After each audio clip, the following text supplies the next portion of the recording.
ऐसी बहुत सारी भारतीय या पश्चिमी उपचार तकनीकें हैं जिनका कोई वैज्ञानिक आधार नहीं है, मगर वो काम करती हैं। और मेरा एक निजी अनुभव रहा है। कई साल पहले मेरी पत्नी को कमर के निचले हिस्से में तेज दर्द शुरू हो गया। ये बहुत ही तेज और बहुत बुरा दर्द था। मैं उन्हें तुरंत न्यूरोलॉजिस्ट के पास ले गया। उन्होंने एमआरआई किया तो सब कुछ ठीक था, कोई समस्या नहीं थी, मगर वो वाकई दर्द में थी। सच में शुक्र है आप स्पाइनल सर्जन नहीं थे, वरना आप सर्जरी कर देते। फिर मेरे एक रिश्तेदार ने सुझाव दिया कि मैं उन्हें एक एक्यूपंक्चर स्पेशलिस्ट के पास ले जाऊं। एक डॉक्टर होने के नाते किसी ऐसे व्यक्ति के पास जाना मेरे लिए थोड़ा शर्मनाक था, और उसके पास कोई फैंसी क्लिनिक भी नहीं था। मैं उसके घर गया। उसने कुछ मिनट मेरी पत्नी से बात की और उसे फर्श पर लेटने को कहा।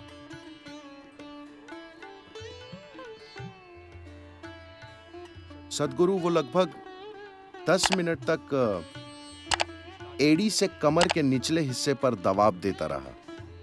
मैं देख रहा था। मैं बढ़ा चढ़ाकर नहीं बता रहा हूं, मगर मेरी पत्नी को तब से कभी कमर दर्द नहीं हुआ।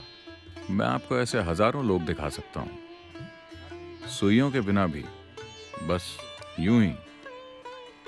मैं मुग्ध था क्योंकि उसने मेरी पत्नी को ठीक कर दिया। उसने वो कर दिया जो मैं 32 साल में नहीं कर पाया। उसने उन्हें ठीक कर दिया। लोगों के उपचार के कई तरीके हैं, और प्रोफेशनल्स होने के नाते हमें उपचार के सभी तरीकों का सम्मान करना चाहिए। निश्चित रूप से मैं तो कहूंगा कि इमरजेंसी के समय एलोपैथी प्रणाली सबसे अच्छी होती है। जब हाथ में समय होता है तो निश्चित तौर पर दूसरे सिस्टम कहीं बेहतर होते हैं, कई तरीकों से। लोग इसके बारे में बहुत कम जानते हैं। भारत के दक्षिणी हिस्से में, खासकर तमिलनाडु में, एक चिकित्सा प्रणाली है जिसे कहते हैं सिद्ध वैद्य। It's a most incredible medical system. ये एक अद्भुत उपचार प्रणाली है। ये इतनी विस्तृत है कि उसमें 3 लाख से अधिक दवाइयां हैं। मुझे नहीं लगता कि आधुनिक दवाइयां भी इतने प्रकार की होती हैं। 3 लाख से अधिक दवाइयां जिनके बारे में विस्तार से लिखा गया है। आयुर्वेद और सिद्ध में मूलभूत अंतर यह है कि आयुर्वेद जड़ी बूटियों पर आधारित होता है, जबकि सिद्ध मूल तत्वों पर। बात केवल इतनी है कि इसमें डॉक्टर में कुशलता का जो स्तर होना चाहिए, आधुनिक दुनिया में ये एक चुनौती है। ये एक ऐसी चीज है जिसे आपको जीना होगा, केवल तभी ये काम करता है। जो व्यक्ति दवाई देता है वो भी उतना ही महत्वपूर्ण है जितनी की दवाई। कौन दवाई दे रहा है? आप स्पर्श की बात कर रहे हैं तो दवाई देने वाला भी महत्वपूर्ण है, सिर्फ दी गई दवाई नहीं। मगर आधुनिक चिकित्सा की प्रकृति ये है कि आप एक प्रिस्क्रिप्शन लिखते हैं, कोई केमिस्ट जो उसके बारे में कुछ नहीं जानता दवा दे देता है और मरीज उसे खा लेता है। ये पूरी तरह रासायनिक है और ये काम करती है।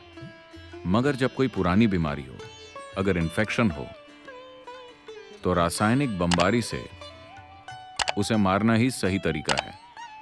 मगर जब आप अपने अंदर से बीमारी पैदा करते हैं तो उसे अंदर से ही ठीक करना सबसे जरूरी है।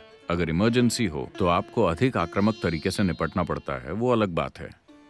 लेकिन इन प्रणालियों में बहुत व्यापक ज्ञान है सेहत और खुशहाली के बारे में।